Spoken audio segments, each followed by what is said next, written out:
Bom, gente, sejam bem-vindos a todos a esse podcast, que é parte de uma série que a gente está chamando de Tendências de ESG na Arbitragem Internacional.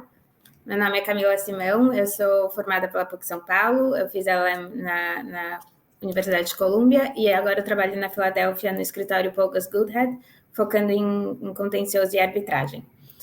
O tema de hoje, que vai contar com a participação do Guilherme Setoguchi e do Tomás Jatobá, é sobre arbitragem no mercado de capitais, ou Securities Arbitrations, como muita gente chama.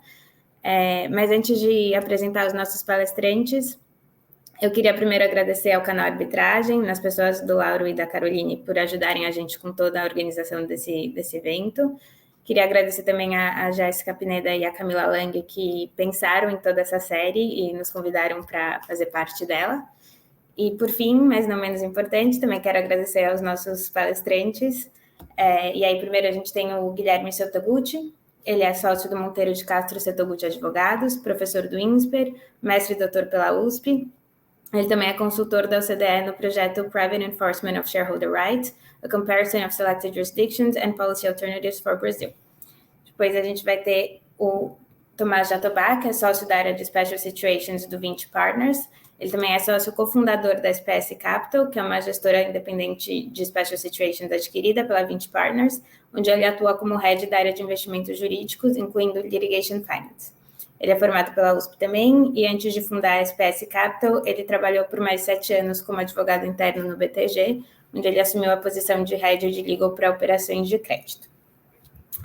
E feitas essas introduções e agradecimentos, acho que a gente pode dar início oficialmente ao podcast.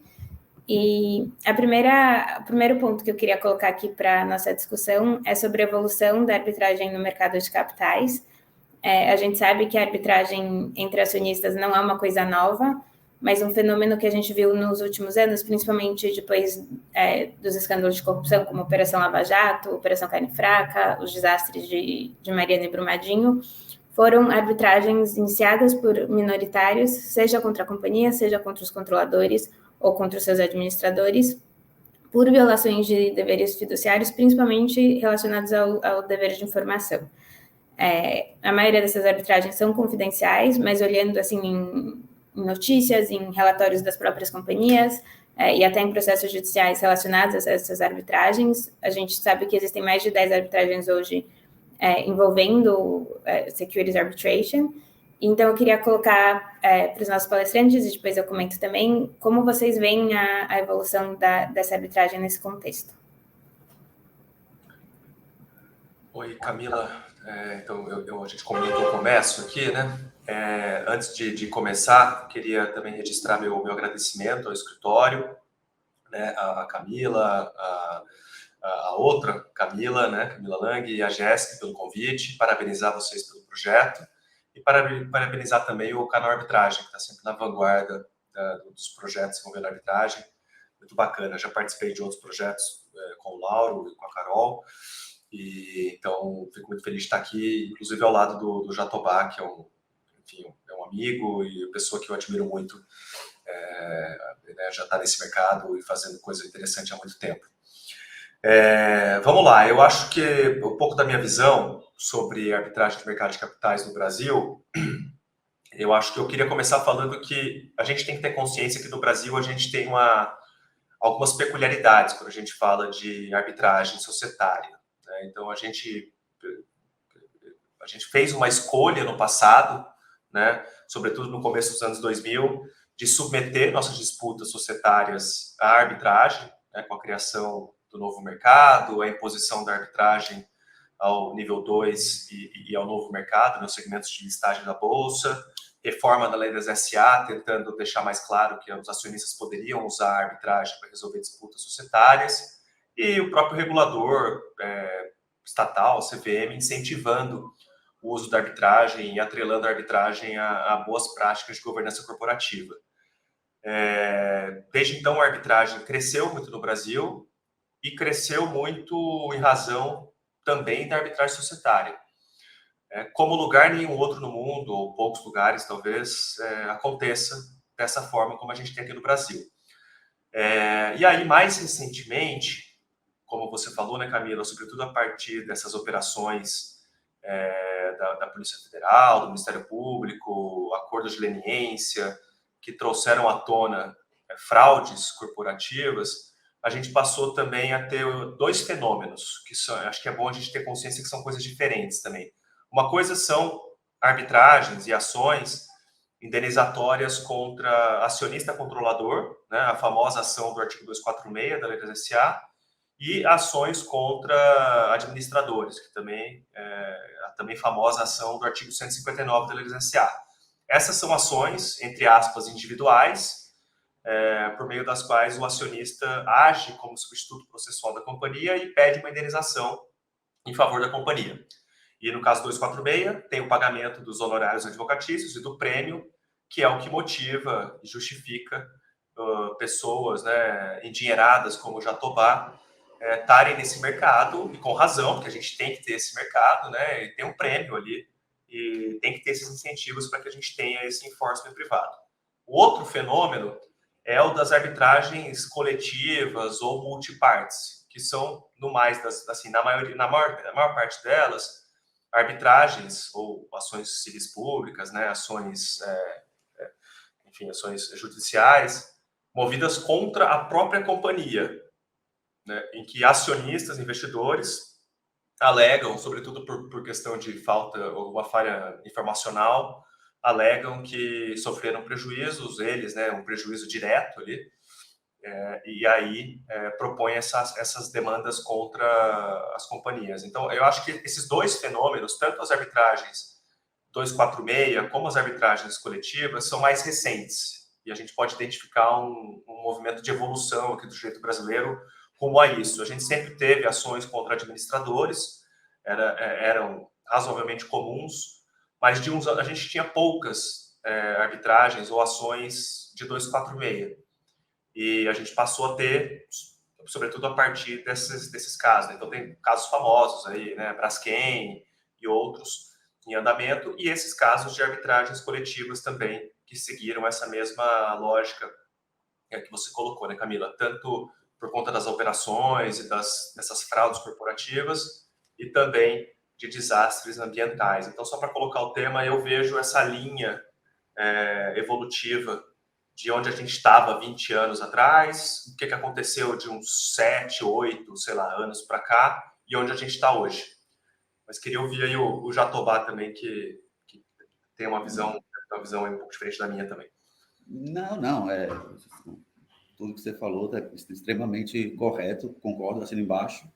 Isso é importante também falar que dentro dessa evolução e contribuindo para o aumento e para a popularização, digamos assim, desse tipo de arbitragem, você vê aí o crescimento também no Brasil do mercado de financiamento de litígio. Porque o grande problema que você tem, principalmente em empresas de capital aberto mais pulverizado, quem é que vai querer ter o trabalho e despender os recursos necessários para levar a cabo. Você não vai querer, por mais que tenha um prêmio de 5% na lei e honorários, etc., ninguém tem, enfim, você tem que ter bolso e disposição e conhecimento para encarar uma disputa dessa que nunca é fácil.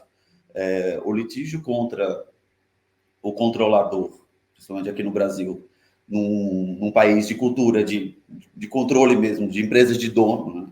É uma coisa extremamente complicada, difícil, principalmente quando você precisa de informações de empresa que está na mão do controlador ainda. Então, o processo de obtenção de informações é bastante dificultado.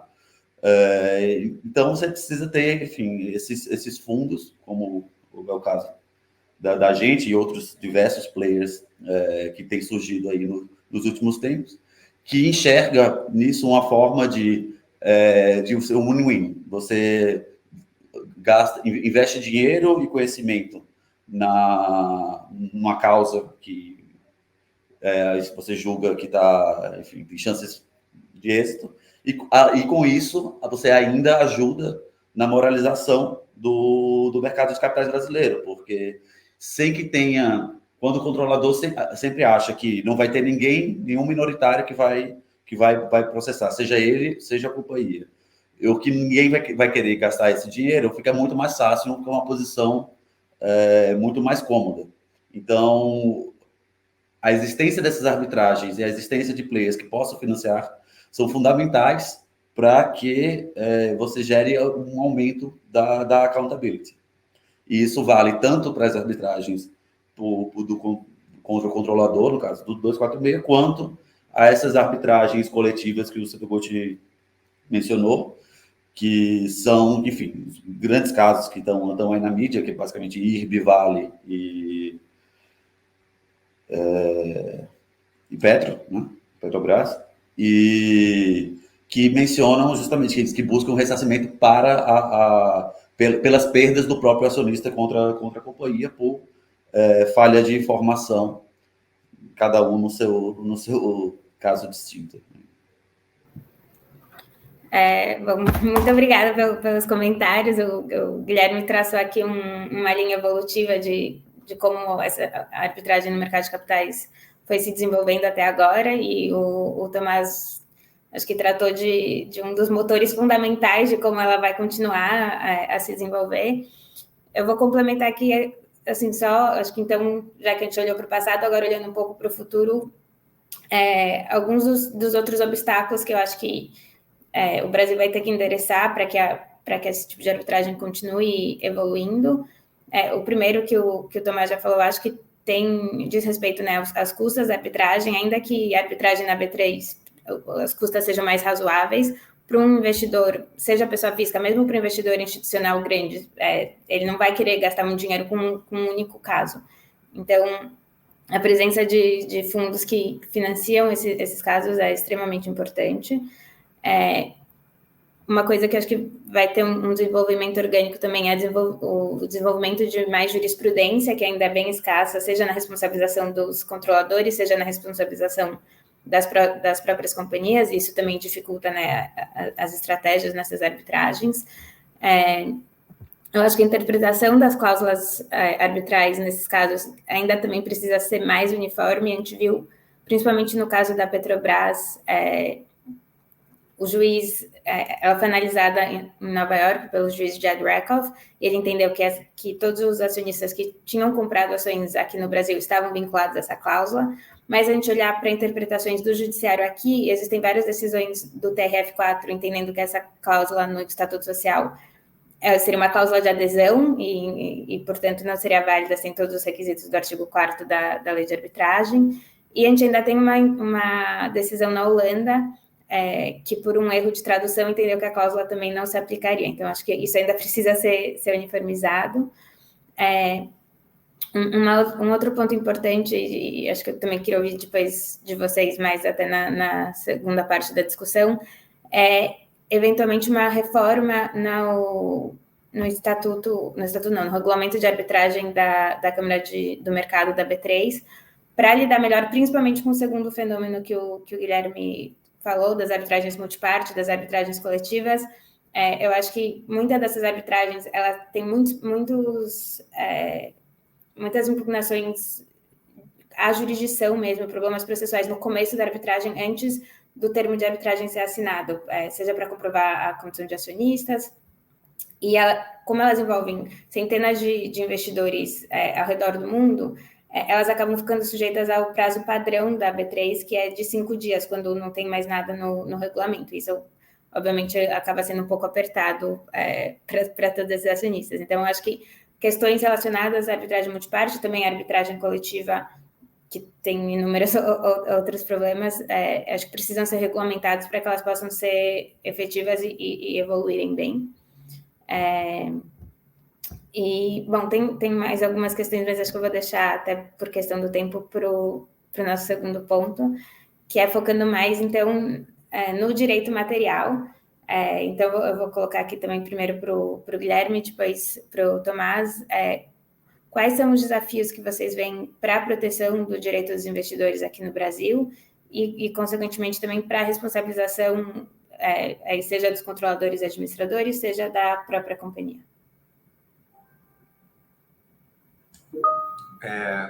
Camila, acho que excelente pergunta. Acho que são muitos desafios, né? Até difícil talvez a gente falar aqui sobre todos eles, mas eu vou tentar resumir aqui alguns que me parecem os principais. Vou tomar liberdade de falar não só de questões de direito material, mas também processual, porque acho que são questões muito intrincadas, né, muito ligadas. No que diz respeito às arbitragens coletivas ou multipartes contra a companhia, ou seja, essas demandas em que os investidores pedem uma indenização por falha informacional, uma indenização em nome próprio, eu acho que eu identifico dois grandes obstáculos a serem superados. Primeiro, haver um entendimento, né, um consenso a respeito da possibilidade da companhia responder ou não perante seus próprios investidores. E aí sim é uma questão de direito material, não tem nada a ver com o processo, nem com a arbitragem.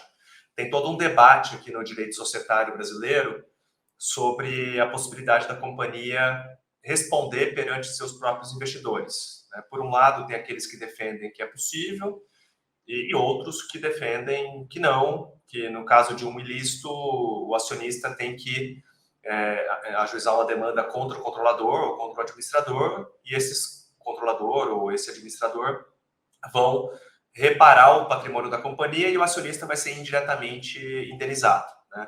Ele não poderia pedir uma indenização diretamente para a companhia, porque a companhia é vítima e não autora do ilícito. Então, não quero tomar partido nessa discussão aqui, mas o fato é que, para que a gente possa ter que essas arbitragens possam seguir em frente, a gente vai ter que ter um entendimento de que a companhia responde.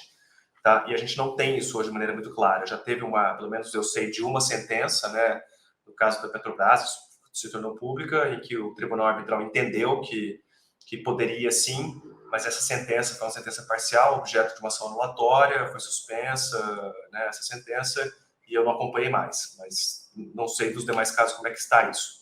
Mas é bastante dividido o debate. Ainda no campo da arbitragem coletiva, eu acho que a gente tem uma dificuldade de processo. Isso que você falou, né, Camila? Como a lei não prevê arbitragem coletiva e a arbitragem ela foi criada por um litígio bilateral, tem várias coisas que não se aplicam para arbitragem coletiva, né?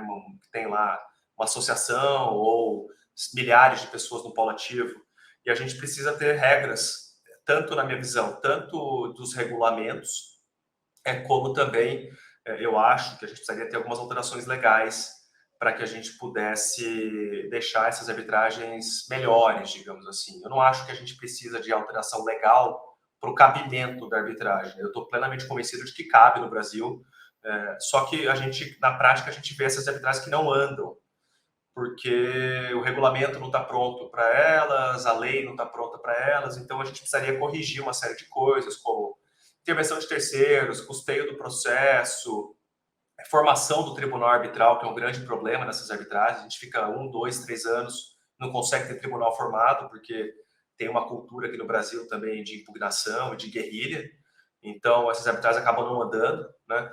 Então, eu acho que a gente precisaria pensar aqui em algumas regras para adaptar isso, né?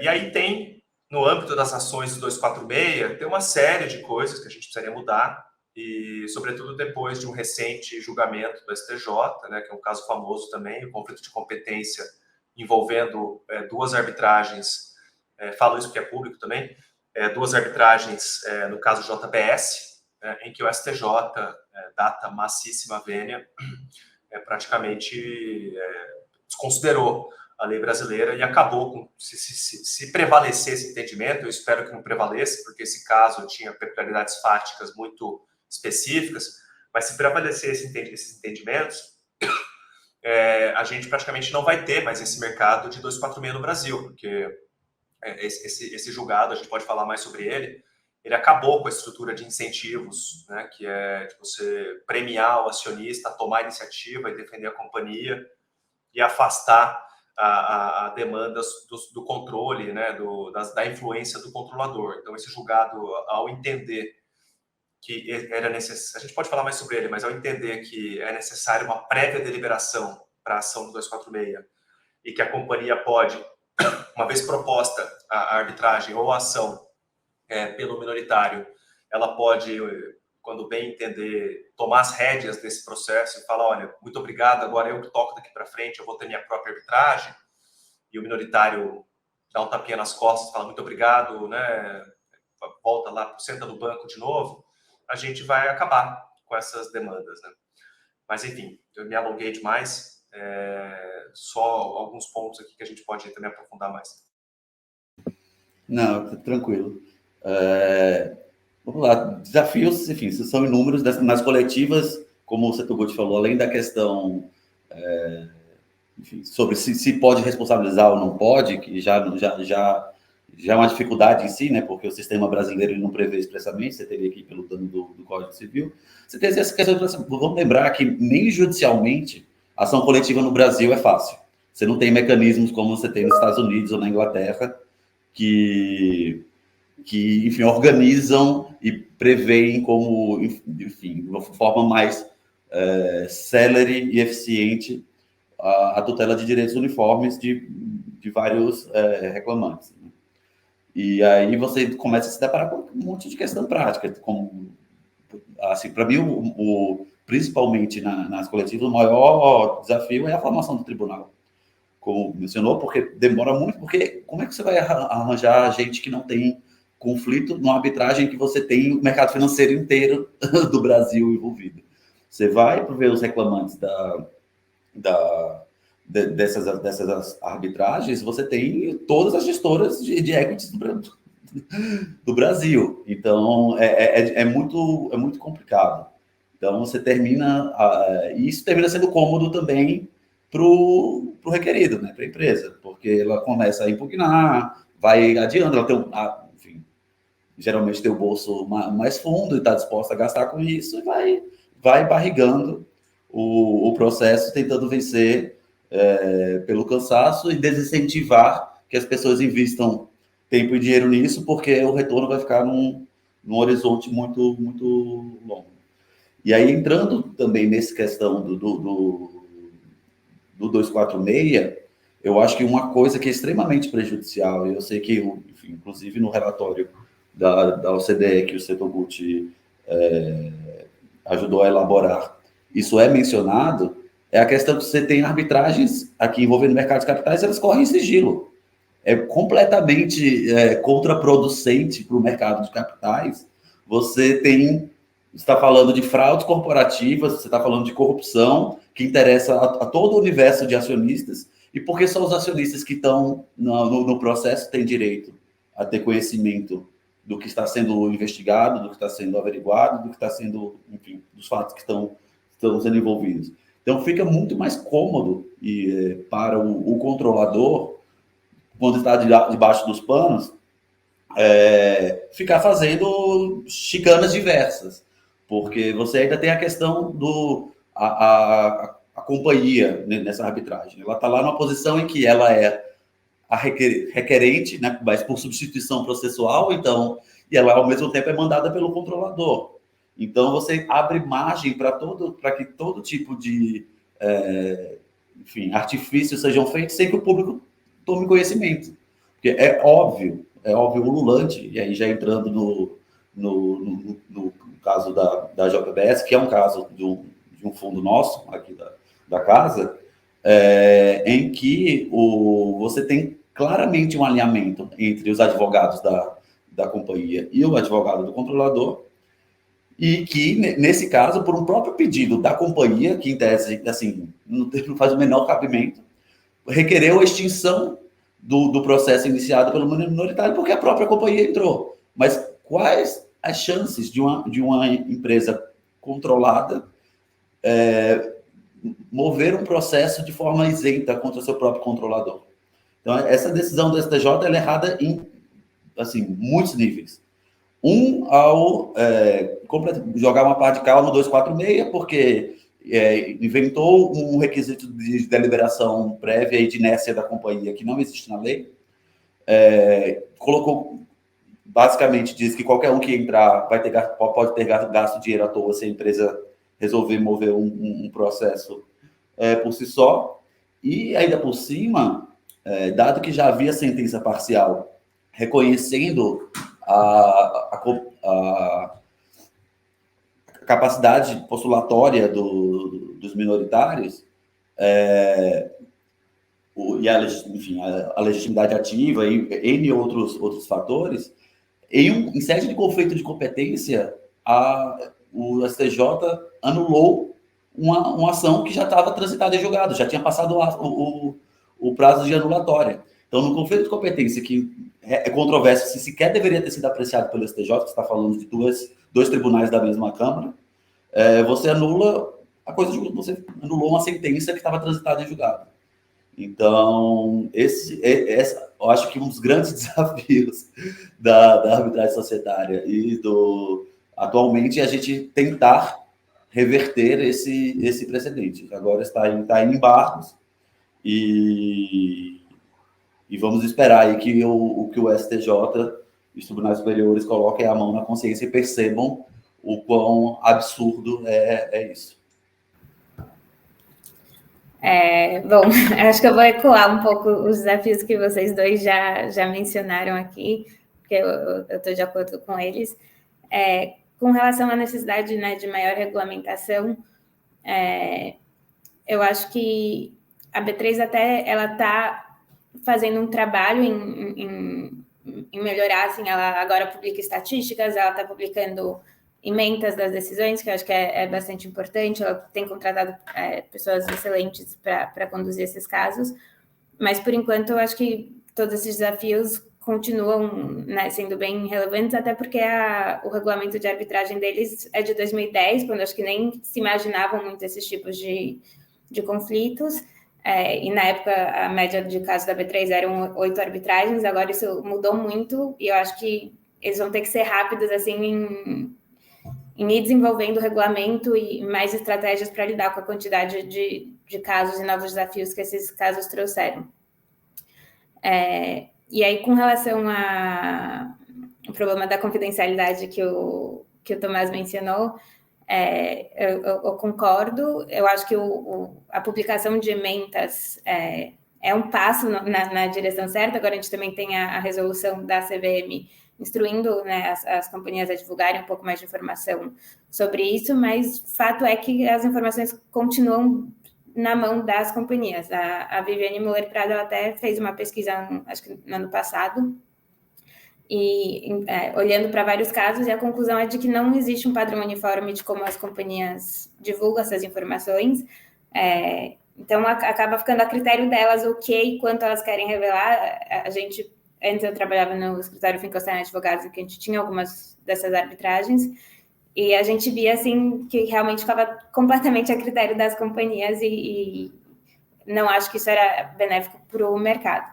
Dito isso, a confidencialidade continua sendo uma grande vantagem da arbitragem. Acho que tanto alguns investidores que a gente tinha não gostariam de ter seu nome publicado numa ação contra uma companhia, e a companhia, obviamente, também tem o interesse da confidencialidade. Então, acho que a gente ainda vai ter que achar um equilíbrio entre a necessidade de transparência, né, de divulgação de informação para o mercado, e da confidencialidade continuar sendo considerada uma das grandes vantagens da arbitragem. Com relação à decisão do STJ, eu também, enfim, eu tive um outro conflito de competência que eu também não achei acertado do STJ, e talvez isso mostre até a importância desses casos também serem decididos em arbitragem por árbitros especializados que têm muito conhecimento na matéria, até para saber quais as consequências né, das futuras decisões. E mais um ponto que eu queria colocar aqui, que a gente também ouvi muito, né, mexendo com essas arbitragens, é o problema da sucumbência, e aí, seja no judiciário, seja na arbitragem, mas na arbitragem, principalmente, acho que ainda não está claro, se a gente olhar para as emendas da B3, tem decisões falando que não cabe sucumbência em arbitragem, tem decisões falando que cabe, a doutrina também diverge um pouco aí, e eu acho que na experiência que a gente teve, e aí o Tomás pode até complementar, isso é uma coisa muito importante, tanto para os investidores quanto para os financiadores, porque pode terminar num montante relevante. Hoje em dia, a média do valor das arbitragens na B3 é 214 milhões. A gente sabe que essas arbitragens coletivas já estão na escala dos bilhões, e 10% a 20% disso pode acabar sendo bem, bem relevante. Então, acho que tem todos esses desafios aí também para a gente, para o Brasil endereçar. Eu vou colocar aqui o próximo ponto, mas se vocês tiverem mais alguma consideração, podem falar também. E aí o terceiro ponto, que é mais olhando para a ESG, eu queria perguntar para vocês qual é o papel que vocês veem da arbitragem, especialmente da arbitragem no mercado de capitais, em monitorar e pressionar as condutas e a prática de governança corporativa. Eu vou começar aqui. Só um comentário breve sobre os pontos anteriores. Camilo, o Jatobá falou aí sobre confidencialidade. Eu não falei desse ponto porque quem já me viu em eventos parecidos deve achar que eu só falo disso, porque eu sou um grande crítico da confidencialidade das arbitragens nas disputas de mercado de capitais, já há muitos anos. Nesse projeto aí da CVM, da OCDE, que eu trabalhei, a gente trabalhou bastante sobre isso, e realmente é um grande equívoco aqui nosso ter, ao mesmo tempo que a gente submeteu essas nossas disputas à arbitragem, a gente ter continuado a aplicar a regra de confidencialidade para essas arbitragens de mercado de capitais, porque não são disputas bilaterais. Uma coisa é uma arbitragem Camila, Guilherme, Tomás não tem nada a ver com isso, ele não precisa saber o que está acontecendo, mas quando é uma disputa que envolve o mercado como um todo, não só os acionistas da companhia têm direito a saber, como o mercado como um todo, porque a base acionária está mudando a cada segundo, né? Então, e tem uma questão também de formação da jurisprudência, né? Porque essas regras estão sendo aplicadas e a gente não sabe. Publicação de ementa é elogiável, é bom, mas é insuficiente, né? Não basta para a gente ter acesso a como é que está sendo aplicada a regra. E a CVM, como consequência desse estudo da OCDE, desse projeto, a CVM publicou, criou uma regra nova no ano passado de divulgação de demandas societárias, é um novo dever dos emissores. Eu participei da feitura dessa regra, é um grande passo também, mas também a gente precisa ir além, porque ali é uma espécie de um fato relevante mais com esteroides, né, com mais informação ao curso do processo, mas continua a ser uma informação controlada, filtrada pela própria companhia e com dificuldades de controle pelo próprio regulador. Então, só para falar que eu concordo com você, com o Tomás e com você, que esse é um dos principais pontos que a gente tem que endereçar aqui no Brasil. Com relação ao ESG, eu acho que essas disputas de demandas societárias têm tudo a ver com o ESG, porque elas são um mecanismo de governança. Se os controladores, administradores e companhias puderem fazer atos ilícitos e eles não forem ser responsabilizados, eles não vão ter incentivos para cumprir a lei. Então, para que a gente possa ter um mercado mais íntegro, digamos, mais moralizado, a gente precisa ter mecanismos de enforcement, mecanismos de aplicação da lei. E no Brasil, a aplicação da lei societária das companhias abertas está se dando, tem a CVM, que faz o enforcement público, mas o enforcement privado é por meio de arbitragem. Então, logo se vê que a gente ter mecanismos efetivos, ou seja, uma arbitragem que funcione, é essencial para que a gente tenha mecanismos de governança e, consequentemente, boas práticas ESG. É tudo uma questão de accountability. Assim, tudo que acontece no Brasil acontece por alguma causa. E uma grande causa disso é que, ao contrário do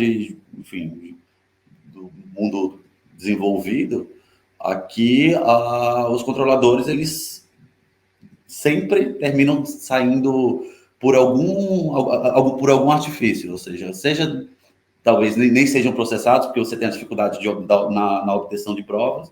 Quem já moveu, por exemplo, processos nos Estados Unidos de obtenção de informação e produção antecipada de provas no Brasil, vê como assim, completamente discrepante. Assim, o mecanismo de produção de provas no Brasil é muito falho.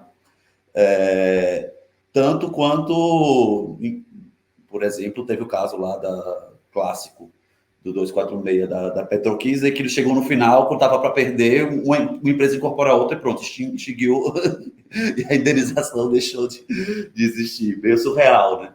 Então você tem, e aí mais ainda esse precedente do STJ. Então o que você vê é que reiteradamente no Brasil, a mensagem que se passa é que você pode fazer o que você quiser, que não vai haver responsabilização. Então, a arbitragem no mercado de capitais e os litígios societários de minoritários como um todo, eles têm um papel fundamental de que se prove de que há uma consequência, que isso vai doer no bolso, que não vai ser só um acordo de leniência com o poder público pago em 50 anos sem correção e tá tudo bem, entendeu? Você não vai ter que indenizar a própria companhia, você não vai ter que passar por cima de todos os prejuízos sofridos pelos acionistas minoritários, duplamente ESG nos casos de desastres ambientais também, porque você, além de reparar, as empresas têm que saber que em caso de negligência ambiental extrema, além de reparar as vítimas, você tem que reparar também os acionistas que foram vítimas indiretas dessa negligência.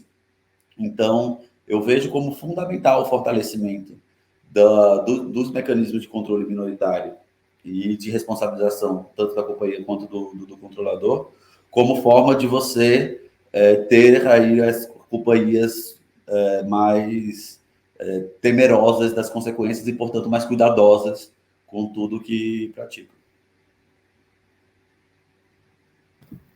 Bom, acho que não vai ser muito um debate aqui, porque eu, novamente, estou de acordo com os dois. Eu acho que a arbitragem... Camila, assim, tá muito chapa branca esse podcast aqui. Eu acho que se a gente mudasse o tema assim, se a gente entrasse na admissibilidade das arbitragens coletivas, talvez tivesse um pouco mais de debate, mas enfim. Eu concordo que as arbitragens, assim, ela tem tudo para ser um mecanismo efetivo de garantir e de enforcement, né, dos direitos dos acionistas.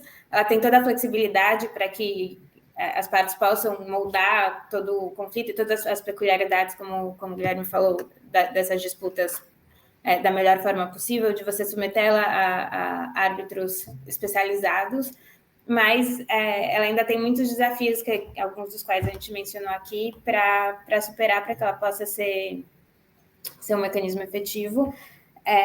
Com relação à obtenção de provas, eu só queria fazer um comentário que, assim, até talvez procedimentos aqui nos Estados Unidos, para quem está pensando nisso, seja uma boa ideia. Agora, a Suprema Corte aqui nos Estados Unidos, infelizmente, decidiu que para arbitragem isso não seria possível, mas quem sabe para procedimentos judiciais. Eu estava até fazendo uma pesquisa sobre o 1782 aqui, e eu fiquei impressionada com a quantidade de procedimentos de brasileiros pedindo documentos lá. Então, quem sabe isso faça parte do futuro também. Eu acho que tem que ter um melhor desenvolvimento da jurisprudência. O Guilherme comentou a decisão da Petrobras. Eu queria falar que teve notícias, que não sei se foi no começo desse ano, no final do ano passado, de uma decisão contra o IRB, que acabou entendendo que essas arbitragens não eram possíveis. O problema é que a gente não tem acesso à íntegra para entender qual foi, né, o racional utilizado para poder concordar ou não concordar e continuar a discussão. Então, acho que é importante que a gente tenha eventualmente conhecimento disso. As emendas ajudam, concordo, mas não são suficientes. E um outro ponto que eu queria falar além dessas arbitragens, que todas elas acho que focam mais na violação do dever de informação, eu acho que está começando a ter mais procedimentos, na verdade, ao redor do mundo, por violações de deveres fiduciários relacionados a mudanças climáticas. Teve um caso agora em 2022, em que uma ONG chama Client Earth, que foca, né, na proteção do meio ambiente, ela entrou enquanto acionista com uma ação contra a Shell, no Reino Unido, por violação do dever de diligência dos administradores. Foi uma derivative suit também, então ela entrou em nome da companhia contra os administradores, alegando que eles falharam no dever de tomar medidas efetivas para ficar em conformidade com os deveres que a própria companhia tinha assumido relacionados a mudanças climáticas, e também com uma decisão da Holanda que tinha ordenado a Shell a reduzir, na verdade, as emissões dos gases de estufas. E eu acho que se a gente transplantar isso para o Brasil, pode ser que a gente também veja aqui arbitragens, já que o método de resolução de conflitos entre acionistas que o Brasil escolheu foi a arbitragem, relacionadas a questões mais ambientais também. A gente até está estudando uns casos parecidos no escritório. Acho que a arbitragem ainda tem que desenvolver e superar os desafios que a gente mencionou para que ela se torne um mecanismo efetivo, mas acho que é interessante pensar que também tem esses outros braços que, eventualmente, né, a arbitragem pode alcançar também. Mas eu acho que é isso. Eu queria saber se vocês têm algum comentário final. A gente está tentando ficar aqui dentro do tempo e acho que a gente está bem.